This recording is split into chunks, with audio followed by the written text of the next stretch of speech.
This is Kimberly Rice, and you are tuned into the Secret Sauce Marketing Tasting Show, the groundbreaking podcast for business bosses, professional women, and anyone who is hungry to learn how to create the career, business, and life of their dreams by charting their own course.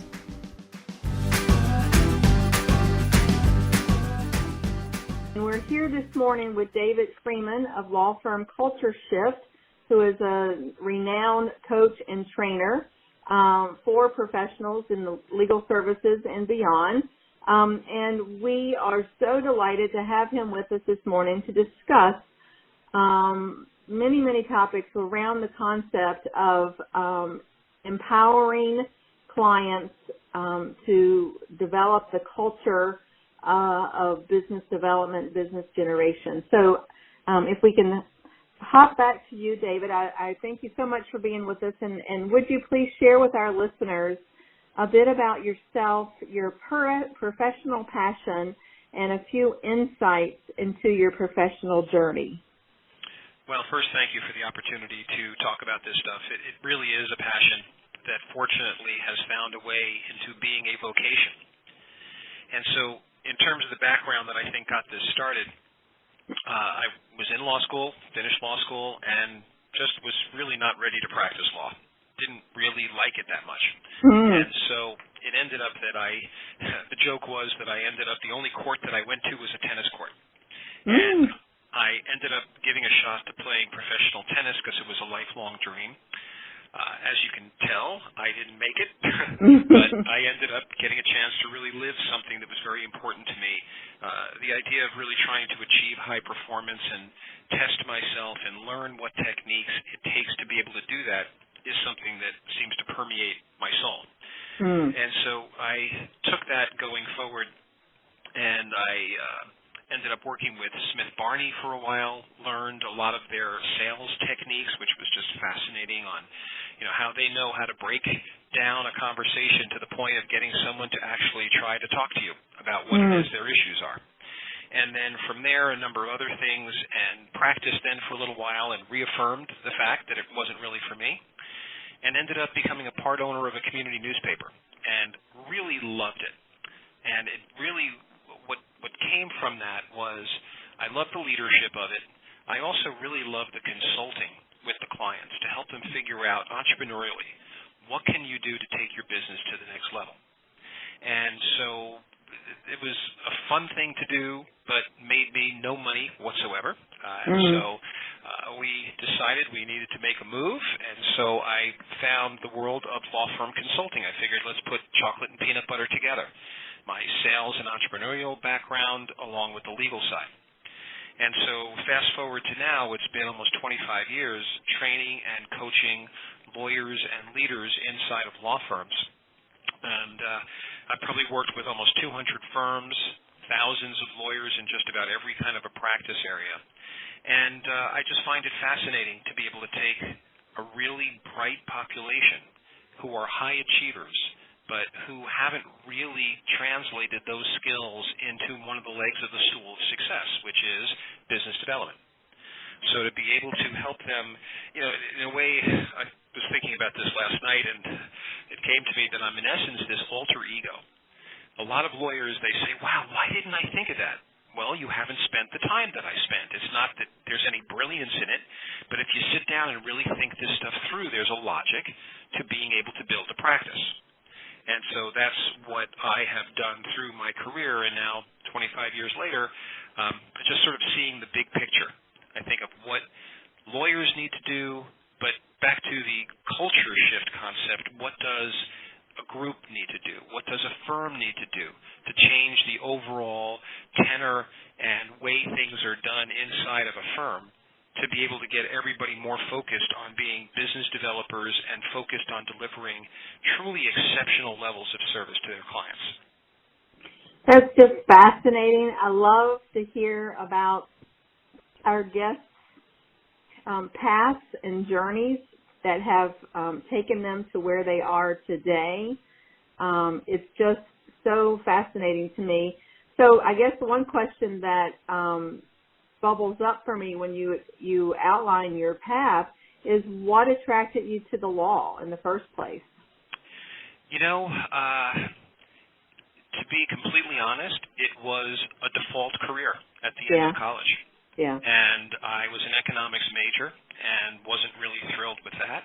And I knew coming out as an economics major wasn't anything I needed to do, and that would be something that would align with me. And so I figured law school was a good next step. It was truly one of those decisions. And I was hoping that it would be something that resonated with me, but it really wasn't my style. I'm much more of sort of in the coaching, and of course not all of law is like this, but one analogy that was brought up was being more of a baker than a butcher. And the baker takes ingredients and puts them together for something that's delicious and better than the individual pieces. The butcher slices things apart. Now, again, it's a pretty intense analogy, but to be involved in the challenging and the fighting and the litigation and all of that is just not who I am. And so my skills, my powers are more in bringing people together to find the best of themselves, and that lent itself to a different type of a career. That is such a powerful analogy. It sticks with me. It really is. And, of course, not all lawyers are butchers and not all of them are bakers. I think about real estate attorneys who might, getting deals done, et cetera, may be put in the baker category to some extent.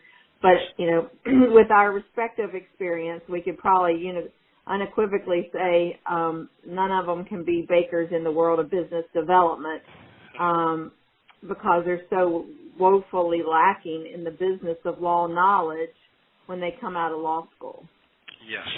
And that's the fight I continue to fight today is, trying to work with law schools to see, I've been on the other end of that when I was in-house as chief marketing officer, coaching and training, baby lawyers that and not even just baby lawyers, but lawyers who have no concept of, what marketing is or business generation or client service there's no professional education to that in law school. It's such a chasm between the practice of law and the business of law and the education.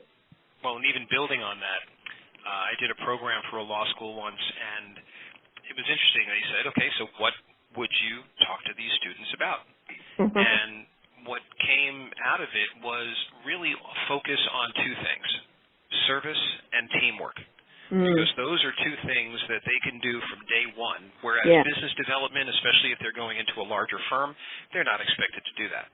Right. But if they can get the fundamentals of understanding what outstanding, exceptional, wow levels of service looks like, and the same thing, it sort of bleeds over into teamwork, how to be an exceptional team member. These are skills that bleed over into business development as well as sets their personal brand for when they're inside of a firm of a real wow moment of this is a great hire. This is the kind of person who's going to cover my back, will show up, will be highly responsive. And it's fascinating to see some even senior partners inside of firms who are unresponsive to their own partners. And it's crazy on an overall overview, 30,000-foot point of view, but it's real, and it happens. And so this is why I'm a big fan of this culture idea, because if we can really get leaders who understand what the culture is, and then enforce that culture, hire to that culture, manage and reward to that culture, this is the kind of place that people love to come to work. Yes, that's brilliant. And I'm sure you've seen this as well, that, law firms are law firms. And, there's not a heck of a lot other than boutiques. They're kind of doing the same thing generally from a big picture point of view. So one lawyer could be in one firm practicing the same exact thing they could be practicing in another firm. Yet the culture in one place is so much better than another. Yes. And it just makes a difference between hiring, between how much somebody's going to be engaged, how much they're going to want to give to the work that they're doing, how much they care about their colleagues. This is the secret sauce that makes a great organization. You're right. So that's why this culture piece is just so interesting and important to me, because it's the big picture that I think we all want to live in. In our homes, we want a good culture. In our friendships, we want a good culture. In our countries, we want a good culture. And where we spend 8 or more hours a day, we want a good culture. Right. But it's something, as you said, they are woefully unprepared to train, to understand, to execute what it takes to create such a culture. Right. It is. I mean, so we continue to poke holes where we can as new leadership comes up, etc. But so back to the concept of law firm culture shift. Help our listeners understand more about your approach to developing the law firm culture that embraces business development and why this matters as an effective business practice. Yes. You know, it's interesting, sort of still setting the stage a little bit. In most firms that I'm sure you go into, as well as I've seen, culture is more of set by default than by design. Mm-hmm. It can be that there was a powerful leader who set the stage, and that's how things were done. I remember being in a firm in the Midwest, and they were talking about how 30 years in the past, there was a big fight between two of the named partners. So one partner took all of the lawyers and went to another floor. And these two lawyers were long dead and gone, and still these departments were separated, and there was this feeling of us versus them. And it's just the legacy that gets left in the space by certain people who have outsized personalities or just how compensation systems are set up. And so it really takes leadership to be able to understand and get clear about what's going on. You've probably heard the phrase that culture eats strategy for lunch. And so by setting the right cultural tone, and this is really, I mean, culture is a word that gets thrown around. What the heck does it mean? It's the values. It's how we do things around here. It's the compilation of behaviors. I heard it defined as the sum total of the conversations that occur within an organization. And are these collaborative conversations? Are they all trending in a positive? Or is there negativity and fear and concern and just so many of the things that go on that with some awareness and attention can make it a much better place and people will show up and give more of themselves. And at the end of the day, all of this talk around culture, around leadership, it's all aimed to one thing, which is we're trying to get more from the people who work with us. That's really it. It's more time, it's more energy, it's more creativity, it's more passion. It's just getting more of them. And you've seen, I'm sure, the Gallup studies, and they study worker engagement. And there is a tremendous number of workers that are disengaged or moderately engaged in their work. And clearly that's not what we want to have going on. In Google, they had a program called Project Aristotle. And this was a project with the very lofty goal of creating perfect teams. And needless to say, when you're in an environment like a Google, you're looking for great breakthroughs. You really need so many thousands of people. They have to try to blend and get the most out of what they can with each other. And what they found is that empathy and communication were two critically important skills that were needed to be able to create great teams. And so while these things feel like soft skills, these are things that generate revenue at the end of the day. And, you know, I mean, there's a couple of things we're looking to do when we work. One, have a good time and enjoy ourselves. Number two, let's make as much money as we can for the time we're putting in. And so it's these kind of elements that, especially in our worlds of law firms, you know, this is not something that a leader drives to work every day thinking about. How am I going to create a more empathetic environment and better communication and an environment where people feel safe to take risks? Now, these are the factors of success. These are studied deeply to understand that that's what we need, yet virtually no one's thinking about that in their day-to-day interactions with each other. So some leaders are naturally gifted this way. They have this intuition. The whole idea of what I'm trying to do with this culture shift concept is to bring it to an entire organization. Raise the awareness. Have the conversation so that it becomes the language inside of an organization. Cultural norms. And so it's really getting the leaders to understand what their roles are. And the reason why I focus on business development is that, literally that's where the money is. That's what we're Right. aiming at. And so if we can create norms and processes that are wrapped around business development, that's going to bleed itself out into other elements of how the culture works. This is where the values need to be exhibited. So, for example, I was speaking with somebody yesterday, and he talked about he was brought in as a non-equity partner, and whenever he would bring in work, some other partners would steal credit for it. Mm-hmm. And they had greater power than him, and he was a new guy, so he didn't really want to rock the boat too intensely. But, he's poisoned. He does not like it there. And unless things change, he's going to leave. Mm. Now, that's not the kind of person I want representing my company, my Right. firm.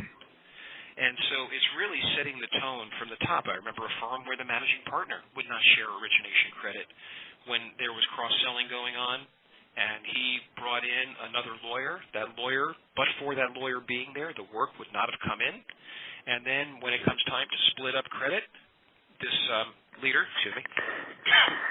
would not share the credit. And so that's not the kind of culture that we want. We don't want a crappy place to work. We want a great place to work. Well, and that ends up just reinforcing the whole concept of the revolving door. Yeah. I mean, and you've seen those numbers around when you lose somebody, the tens of thousands of dollars and time that gets lost to find somebody, to retrain them. It's terrible. Well, it's a very poor business practice. Yes.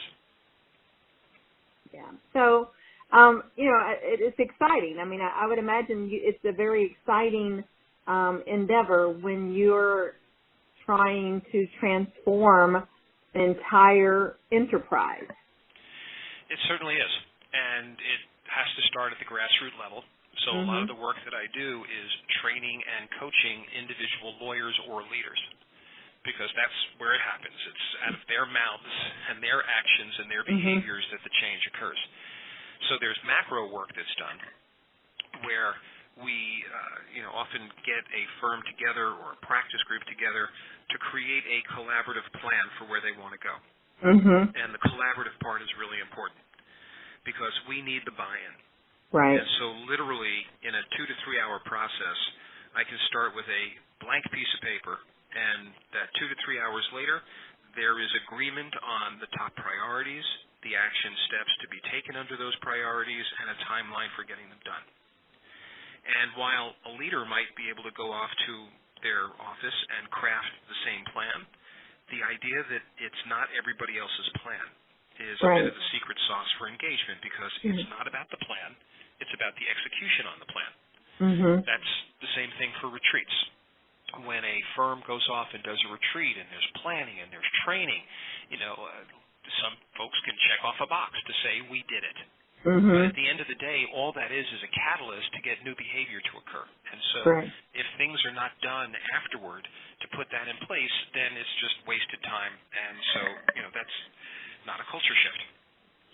So, exactly. So explain your philosophy around the building of the sales culture and how that your culture X-ray tool figures into that.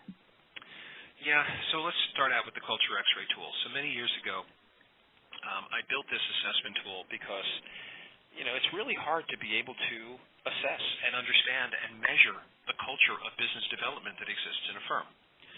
So what I created was a 41-question or statement survey, very quick, and then what people need to do, the lawyers in the firm, they rate on a 1 to 5 scale if this statement is, if they agree with it, or they disagree with it. And so a 3 is a sort of an average, 1 to 2 means we're terrible, and 5, we're nailing it. And so what's great about it is a couple of things. One, you get to hear the quote-unquote voice of the firm. And so again, instead of an expert from afar or from a leader coming in and saying this is what we need to do, everybody has said what they need. So you get the buy-in. And again, all roads lead to buy-in.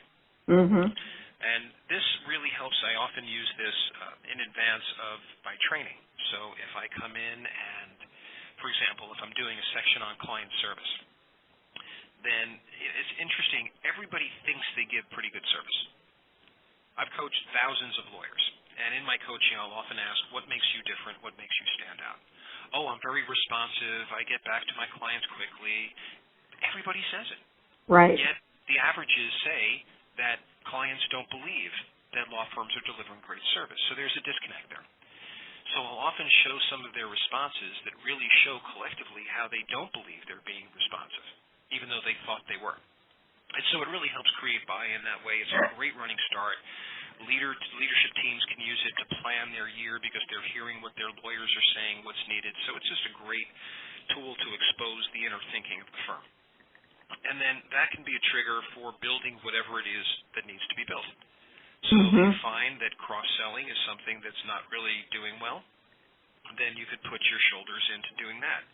If it's the business development training, as you said, coming out of law school, nobody's taught this. They really learn it either on their own, or if a firm is proactive enough to provide training, then they learn it that way. So we really can uncover where the elements are and how to put them together. And that's sort of the big thing, because I kind of look at business development. Let's look at a medium-ish to large, relatively large law firm, or any size firm, really. And they are doing initiatives. They are doing some sort of a training, perhaps. They are maybe doing something with their leaders. They might be conducting a retreat. They might be looking at their compensation systems. All these things have interaction and synergy with them. But most of the time, it's more of a Frankenstein model, where different pieces are put together, but they're not really compatible. They're not talking to each other. Right. I had a stint where I was a balanced scorecard consultant. This is a methodology that many very large corporations are using. And the bottom line of it is that most organizations don't measure themselves in a balanced way.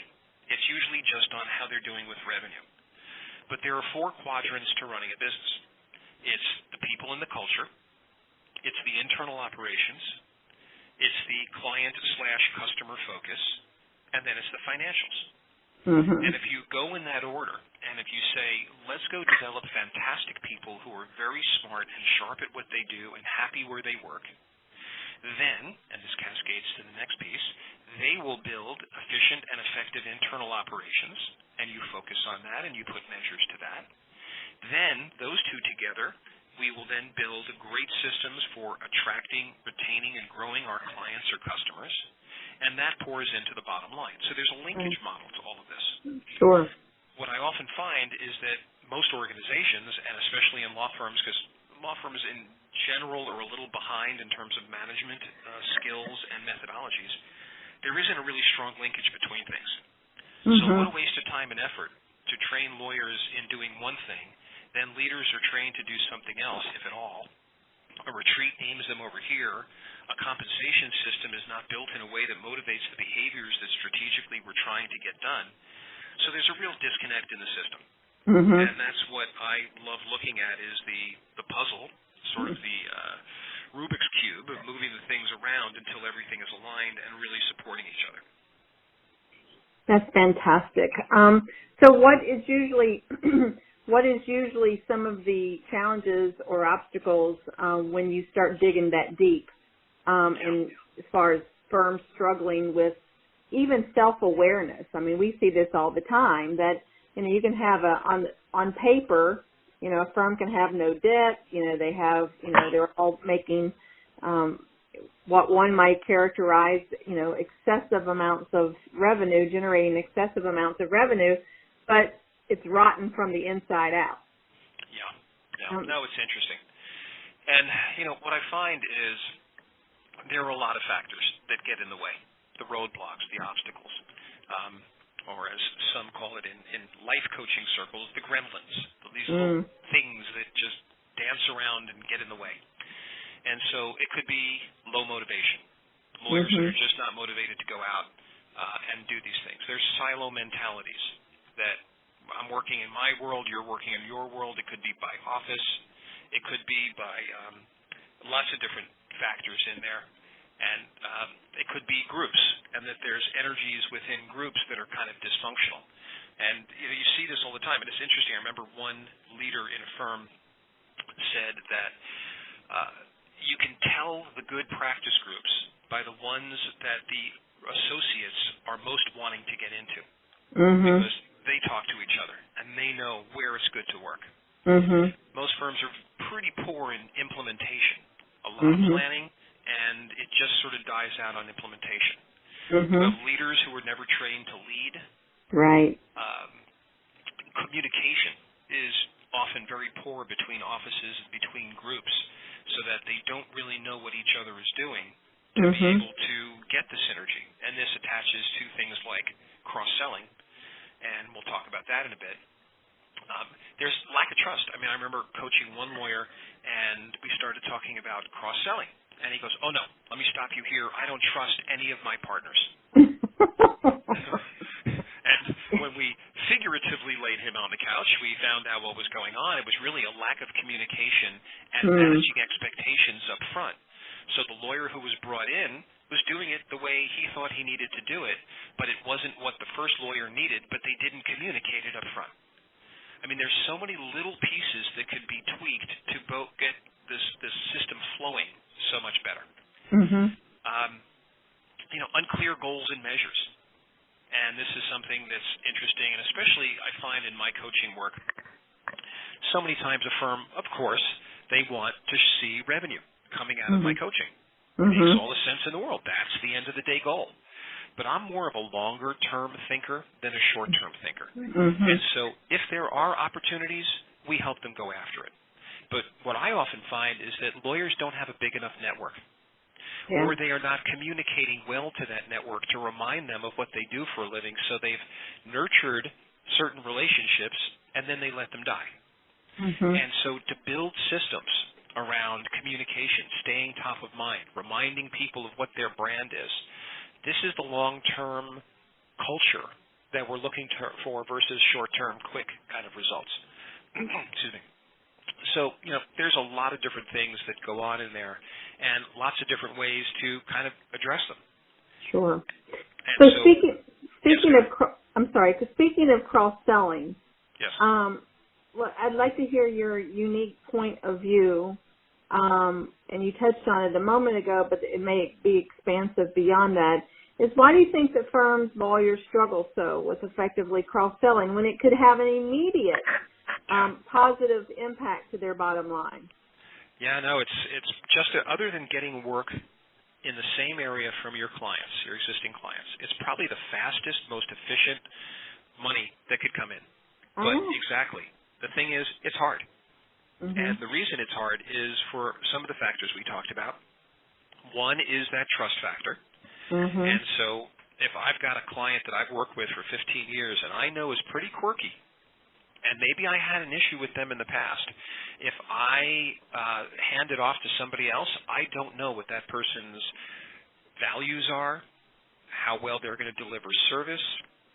They just might screw it up, and therefore I might lose the client. So I'd rather not risk what I have now in my pocket versus what could go wrong down the road. Another thing is that people don't think about this every day. They're in their lane. They're thinking about the work they do. And they're not thinking about, how can I go deliver and think about another practice area, and how can I bring that practice area into my client? That's just not on the radar for most lawyers. Right. Internally, they don't know what each other does that well. Yes. They don't understand. It's one of the exercises that I go through is to have them do a couple of things. One, come up with 2 to 3 probing questions that another practice area, another lawyer would ask. Because if I am a corporate lawyer and there's a real estate component to what my client is doing, I don't know what's going on in real estate. I don't know the questions to ask. Right. Another piece is what I call brag points. If I'm going to bring in another lawyer, I've got to brag about them. This is why I think they're a great fit, but we don't communicate that all that well inside of our firms. The understanding of the timing of what a client needs. We just can't cross-sell for the sake of cross-selling. It's got to be a high priority. And probably the most important and most subtle thing. I wrote a book a couple of years ago on this, and when you write a book, you become a geek, and you start going deep into subtle things you wouldn't think about otherwise. And so one of the things that really jumped out at me was this idea of, if I want to come to you and say, hey, Kim, I would like to get work from your client, there are yellow or red flags popping up in the back of your head. I have to think about your needs first.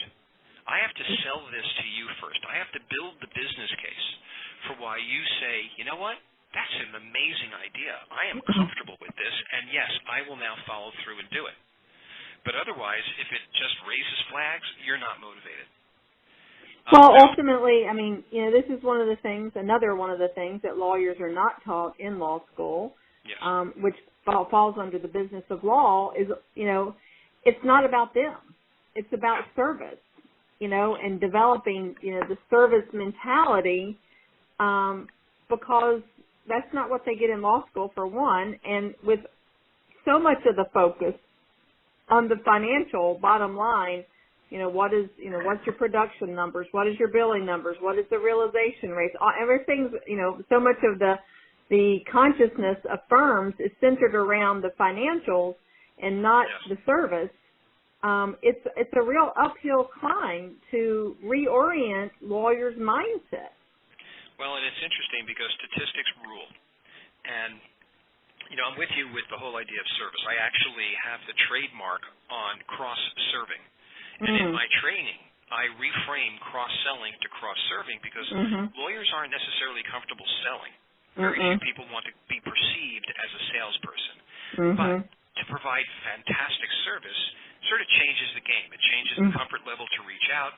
It changes the mindset of the action. And, going back to what you were saying, BTI Consulting has some great statistics they put out. And they have actually done research to see some of the financial implications of being great service-oriented law firms. And there are numbers, and I'll paraphrase, I don't recall exactly what they are, but, revenue maybe 30% higher than firms that are not perceived as delivering best-in-class client service. Rates are much higher. The number of practice areas that are used per client are higher. And it's all logical. Because if the client is getting great service, they're going to want to use them more. Sure. And so there is a dollar component to what somebody would think as a soft skill. And so it's really kind of reframing and getting people to think about this differently. And I'm a big fan of this concept of cross-selling or cross-serving. I've actually just created technology that automates my coaching in that area. And the reason why I love cross-selling or cross-serving is because it can become a first domino that can trigger a lot of other actions. And so there's a book called The Power of Habit. And in the book they talk about this concept where, somebody might have a ton of things that they're looking to change in their life. And it's really hard to do that. But if you can find the one keystone habit that you change that then motivates and activates other changes, it makes it a lot easier. And so one example they gave is of a woman who wanted to get fit, stop smoking, eat better, just overall like 3, 4, 5 different factors. And so what she did is she took up running. And the running then triggered this positive desire to eat less and to stop smoking and to really look at her diet more carefully. And. So it was one thing that motivated others. To me, cross-selling is the same thing. And if you are going to really commit to creating a culture of cross-serving, you're going to have more communication between your lawyers. You're going to have to create collegiality and trust. You're going to have leaders who know how to lead. You're going to have to connect lawyers to each other in different offices. You're going to have to align your compensation systems. You're going to have to better integrate your laterals when they come into the firm. All of these things come down to an anchor, and the anchor of being a cross-serving focused culture. Yeah. That's fascinating, and you lay it out very, very clearly and succinctly. If only it were that easy to execute upon that. Right. Yeah, right. Bless their hearts. They just don't know what they don't know, although they think they know. and we run into it all the time. But what is the ray of hope? And I mean, what in the work that you do, we do somewhat similar work in the coaching and the training. But what do you see, as a ray of hope of shifts, whether it's with the youngins that are coming up or with the technology? I mean, what do you see as a shining ray of hope for, if the firms embracing the culture shift and the cross-servicing? It makes so much logical business, it's a great business practice. Yeah, it's interesting. I often find that, like you said, it's logic. And if we have one population that gets logic more than the others on the planet, it's lawyers. Yeah. The challenge is that they often don't spend enough time thinking through these issues of personal business development, law firm development, and so on, so they haven't allowed that culture loop to go, that logic loop to go to its final conclusion. So part of what my job is as a bit of a wizard behind the curtain is to get them to think it through, which is why a 2-3 hour collaborative planning session is so powerful, because then they have come up with the conclusions themselves and they see, wow, we need to do more of A, B, and C. And then we drill down to A, B, and C. So I think collaborative planning is important, and then hitting the few who hit the many. And by that I mean working with the practice group leaders. Because these are the leaders who are, in corporate parlance, the line managers. They're the ones with direct contact with the people who have to do what we need them to do. So if we get them to understand their role of creating an effective team, an effective group, running better meetings, having accountability, having people engaged, understanding how to be an effective coach. There's a book that's been around for a long time, but I just love its model, called Primal Leadership, written by the guy who also wrote Emotional Intelligence. Oh, And so he's got 6 styles of leadership in there that I love because I think they apply really beautifully to law firms. And the most effective style of leadership is the coaching style of leadership. It's shown to develop the most revenue, and it makes sense. But most leaders don't have the time because, we've got weird models inside of our law firms where our leaders still have to bill a full book. And so to take the time to sit back and nurture this next generation or the folks that they're leading, that takes away from billables, and they get dinged if they're not made their billables. So there's sort of infrastructure issues that get a bit in the way, but my job is to be as efficient as possible, to be able to provide a training, and more importantly, the coaching, because every leader has a different set of circumstances, to be able to help them understand how they can customize best practices in leadership for the circumstances that live within each one of their groups and with each one of their lawyers. So fascinating, and every day is a different challenge, isn't it? Yeah, it's fascinating. Every client, I'll coach anywhere from 5 to 10 people a day. Wow. And it's just fascinating what shows up with each phone call. Because they're all different. Yeah, everybody's a different point in their curve, and they've got a different set of goals, and it's really interesting.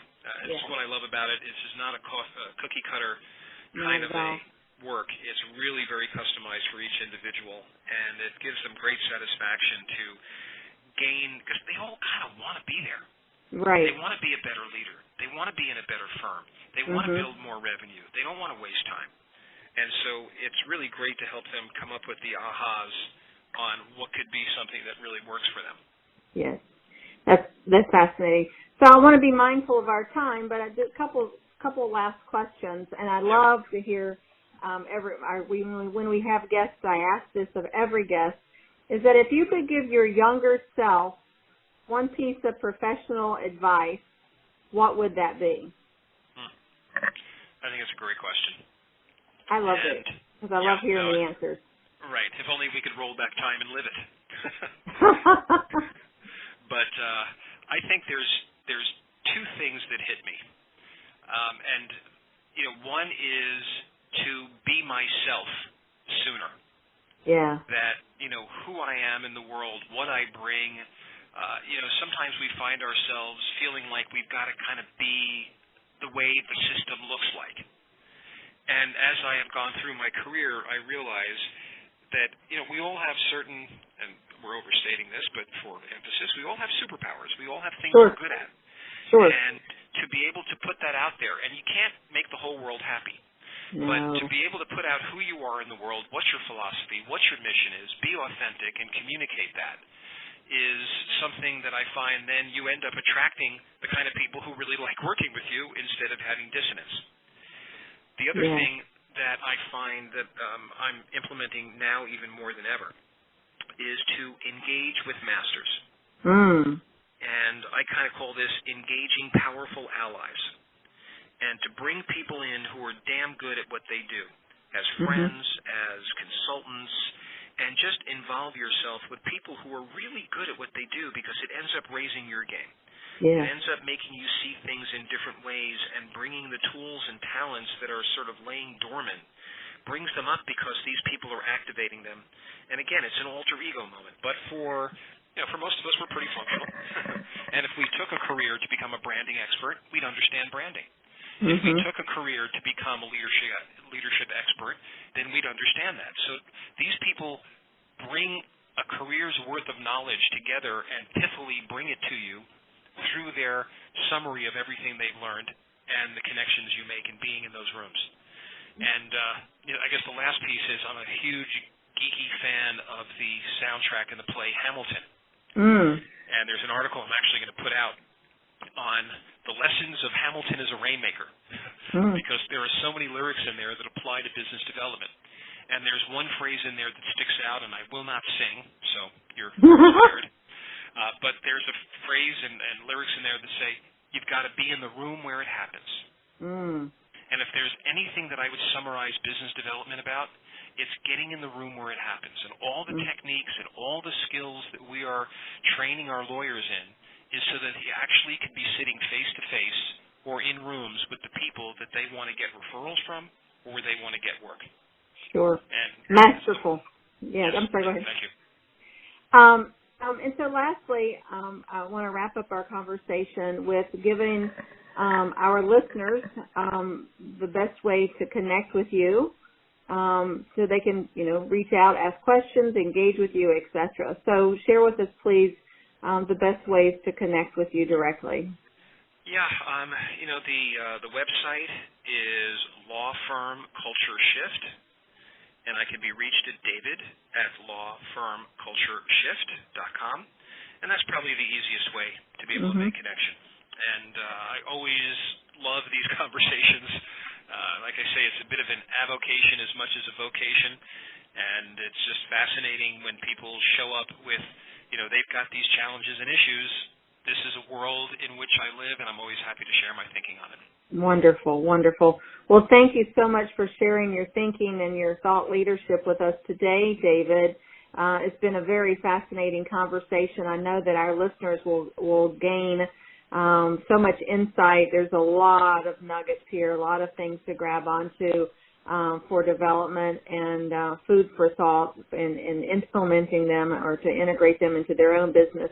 But I want to thank our listeners again for joining us today on the Secret Sauce Marketing Tasting Show. We bring masters in their world of expertise to our shows to uplift and empower others so they can live and create the career, business, and life of their dreams. So, again, thank you, David, so much. And until next time, keep moving forward. Thank you. Thank you.